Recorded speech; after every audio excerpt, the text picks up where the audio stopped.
Se termina el blanqueo a partir del 2 de enero. Aquellos que hayan blanqueado más de $100.000 y hayan abierto una cuenta cera, una comitente cera, que solo podían comprar Argentina, o aquellos que hayan blanqueado más de $100.000 y tengan dólares en las cuentas de los bancos a la vista, a partir del 2 de enero lo que pueden hacer es, esos fondos se liberan. ¿Qué quiere decir se liberan? Sin pagar ningún tipo de impuesto, porque era hasta el 31 de diciembre de 2025 que vos tenías que mantener esas inversiones, vas a poder hacer lo que quieras. Sacarlos, mandarlos a Estados Unidos, comprarte un CDR que antes no podías. Antes podías comprar solo acciones argentinas, bonos argentinos, letras argentinas. No podías tener liquidez absolutamente, no podías tener saldo de deudores, no podías caucionar. Nada de todo eso se podía hacer. A partir del 2 de enero sí se va a poder hacer todos estos movimientos. Entonces, ojo que ahí va a haber un movimiento de plata importante, porque muchos estaban esperando de, bueno, tengo esto, ya está, no pago el impuesto, pero ahora sí quiero diversificar. Y en base a eso armaste carteras, Milo.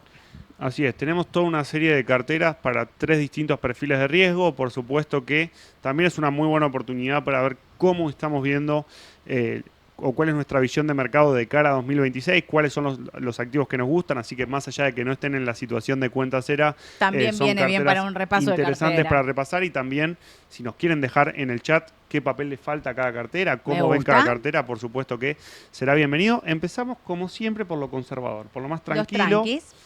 Tenemos Bopreal 2028, que está en la zona del 8% de TIR, con un 20%, para tener una parte importante en lo que es renta fija, tener un colchón en ese sentido. Y también dentro de lo que es la parte de renta fija, es una cartera que está compuesta en un 50%. Tenemos 2 ejemplos de obligaciones negociables, IMCJO de YPF, que vence en 2033, y B corta SC B corta O de Vista, que también vence en 2033. Esas son ambas de legislación Nueva York, ¿no? Así es.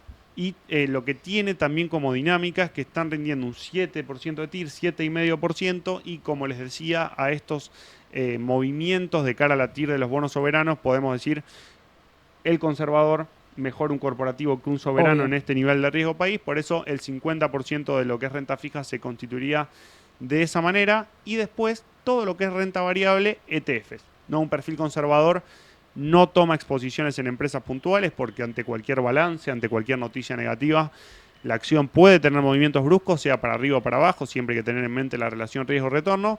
Y nuestros elegidos en este caso son el GLD con un 10%, porque más allá de todo este movimiento a corto, seguimos optimistas a largo plazo. El XLP, que es el sector que viene más rezagado dentro de lo que es el mercado de Estados Unidos. Su participación en el S&P 500 viene en mínimos de mucho tiempo. Y por ejemplo, siempre se me viene algo a la cabeza que me dijo Leo respecto de Coca-Cola. El que compró Coca-Cola tiene un 10% anual de rendimiento hace ya varios años, está tranquilo, cobra dividendos. En el caso del XLP, el retorno anualizado es un poco menor porque no asume el riesgo de ninguna empresa puntual, pero lo vemos como una buena posibilidad.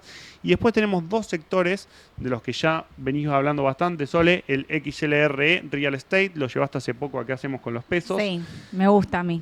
¿Nos querés contar vos por qué? A mí me gusta muchísimo el de real estate, primero porque es el sector más atrasado en los Estados Unidos, y esto tiene que ver con la tasa muy alta que tiene Estados Unidos, la morosidad que también había en los pagos de créditos hipotecarios, ¿no? Ustedes saben, en Estados Unidos nadie se compra una casa sin un crédito hipotecario, no existe. Acá totalmente opuesto a nosotros, que no tenemos un crédito hipotecario o recién estamos arrancando muy despacito. En Estados Unidos la mora y la baja en la cantidad de créditos hipotecarios que se fueron sacando debido a la alta tasa. Entonces, si la expectativa es que venga alguien de la mano de Donald Trump, donde más radicalizado o menos radicalizado, lo que haga es bajar la tasa en Estados Unidos, lo que se espera es que ese mercado se reactive fuertemente. Con lo cual, lo estás comprando en mínimos, o sea, está destruido para mí en una especulación de apuesta de largo plazo. En el 2026 puede ser que sea uno de los sectores que arranquen. También muy interesante pensando en el nivel de rezago. Viene siendo el peor sector en lo que va del año, real estate. Sí. Años bastante difíciles, entonces en este proceso de expansión del crédito hipotecario apalancado en tasas de interés más bajas, yo sé que el tema de las hipotecas genera siempre dudas, genera un desbloqueo de recuerdos negativos respecto a la situación de la crisis del 2008. Ahora estamos en otra situación Como es típico en estos casos, la Reserva Federal y todo el sistema bancario de Estados Unidos tomó muchas medidas para que no se vuelva a repetir. Entonces, es una posibilidad siempre a través del ETF. Y el papel que nos queda para la cartera conservadora tiene que ver con el XLU, que es el ETF Utilities. Un sector, nos explicaba Gustavo Nefa en la charla de La Plata, Sí. típicamente que tiene que pagar dividendos para mantener cierto atractivo, porque es servicios públicos, energía, agua, muy tranquilo, pero que este año le fue muy bien derivado de la demanda de energía por inteligencia artificial, y para quienes creen en la inteligencia artificial es una posibilidad que se continúe expandiendo este sector, pero lo bueno que tiene es que hay balances sólidos detrás de eso. Digo. Sí. Entonces, por múltiplos de evaluación, a pesar de la suba de este año, sigue estando atractivo y es una posibilidad porque tiene un riesgo de retorno que está atractivo. Y acá veo un comentario de Adrián mencionando que está muy focalizado en Estados Unidos, diversificar un poquito más en emergentes no vendría mal. Es cierto, lo pensamos. Quizás los mercados emergentes le resultan un poco esquivos o la volatilidad derivada de los mercados emergentes es un poco esquivo para un inversor conservador y por eso en un pequeño spoiler de la cartera moderada pusimos CWZ. Exactamente, ahora cuando pasemos a la moderada van a ver que esto empieza a cambiar, pero también ahí contestar a la pregunta de por qué el Bopreal, el B y no el A, el Bopreal 28, básicamente tiene que ver con el volumen. Se puso el BPO B8 porque tiene mucho más volumen que las otras series. Entonces, son todos iguales, pero fuimos por el que más volumen tiene, pensando en 2028, que en algún momento podés... Hoy no lo vemos, pero en el 2027 vamos a arrancar con me quedo, no me quedo, me voy, no me voy. Para el 2026 nos parece bueno tener un bono del Banco Central que está rindiendo en torno al 8%, pero ese es el de mayor... liquidez dentro del 28, acuérdense de no tener BPY 26, salvo que quieras cobrar los dólares ahora en el mes de febrero. No hace ningún sentido, salvo pensando en algún importador, una persona que tiene restricciones, que quiera hacerse de dólares, no hace nada de sentido tenerlos 2026. Muy importante esto que remarca Sole del volumen. Muchas veces también, salvo en el caso del 2027, donde la clase es particularmente relevante en caso de que uno quiera pagar impuestos a través de esos bonos, en el caso del 2028... me quedaría con el que tiene más volumen. Sí, totalmente. Bueno, ¿avanzo? ¿Paso ¿Seguimos? a la moderada? Me gusta. A mí me gusta más esta que la anterior, voy a ser honesta. Acá aparece un poquito de carry. Sí, me gusta más. Un perfil conservador por ahí es un poco renuente al carry trade. En este caso, en el caso de DICP, nos animamos a poner un 15% de exposición en pesos, pensando también en que la deuda a ser permanece atractiva. Digo, más allá de que la tasa fija tuvo una semana difícil en las últimas ruedas y ahora ya las tasas efectivas mensuales están en torno a 2,6, 2,7%, se posicionaron por encima de la inflación proyectada, cosa que no venía pasando. Seguimos optimistas en la deuda a ser, rindiendo en toda la curva ser más 4%, ser más 8% el bono que más rinde. Para quienes se quieran animar al carry 3 de un perfil moderado, con un 15%, razonable. No más del 15% de deuda. No, tampoco. No. Ahí hacemos la ley Edu, 15%. No nos Así vamos es. de ahí. Nos quedamos con un Nos 15% y rompemos con la ley de Edu y le ponemos un 10% de G35. Y sí. Eso como les decía al principio, un bono, para tener exposición a un bono soberano en dólares, jugársela un poco a la apreciación de capital derivada de una posible compresión del riesgo país, pero no más de un 10%, y esta cartera, a diferencia de la conservadora, en vez de tener un 50% en renta fija, tiene solo un 25%, de los cuales un 15% está en deuda SER. Escúchame, ahí aclaremos un poquito. ¿Por qué el DICP? Antes nos estaban preguntando TX26, TX28. Podríamos haber puesto DICP barra TX28. Podría haber sido tranquilamente, o uno o el otro. El que empezamos a dejar de lado, ya saben, nos empezamos a ir de a poquito, sin correr, sin volvernos locos, es del TX26. Nos vamos de un bono que nos dio tantas satisfacciones, básicamente porque su rendimiento es muy bajo con respecto a lo que rinde un TX28 o un DICP. Entonces empezamos a captar mayor rendimiento y nos empezamos a ir del TX26 al TX28, que también está teniendo mucho volumen, y el DICP, que también está teniendo volumen y empieza a tener más movimiento en base a que empieza a haber este movimiento en cartera. Si mal no recuerdo, el TX26 está dando 4,5 de TIR, SER ¿no? más 4. SER más 4 y el DICP está en 8. en la zona de 7,5, 8%, varía mucho según la cotización. Digo, los spreads sobre SER siempre son referencias porque también tienen bastante movimiento, sobre todo el DICP tiene bastante volatilidad intradiaria, entonces lo importante es que el DICP ofrece un spread sobre SER mayor que el TX28. Tal cual. Bueno, el GDS 35 ya lo explicamos, oro ya explicamos. Arrancás por Brasil, me imagino, porque Utility ya explicaste. Te falta el ETF del sector el tecnológico. Bueno, así es. No Acá, faltar. en la cartera moderada, lo que hicimos fue combinar ETFs, pero también el inversor moderado ya se anima a asumir un poco más de riesgo y se anima a tener un poco de empresas puntuales. Ahí nos comenta Marcelo que ve poco Argentina, quédate hasta la cartera agresiva, Marcelo, que no vamos a tener papeles locales, no te preocupes.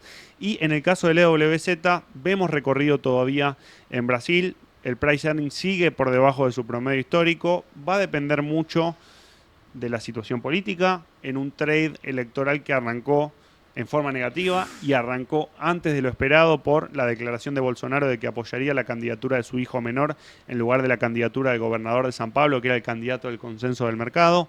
Veremos cuánto ruido tenemos en este sentido, pero las valuaciones están bajas, las empresas pagan buenos dividendos. Pensemos que con la suba de 2025 solo se compensó parcialmente la baja de 2024, con lo cual todavía hay recorrido en Brasil para que se expandan las valuaciones.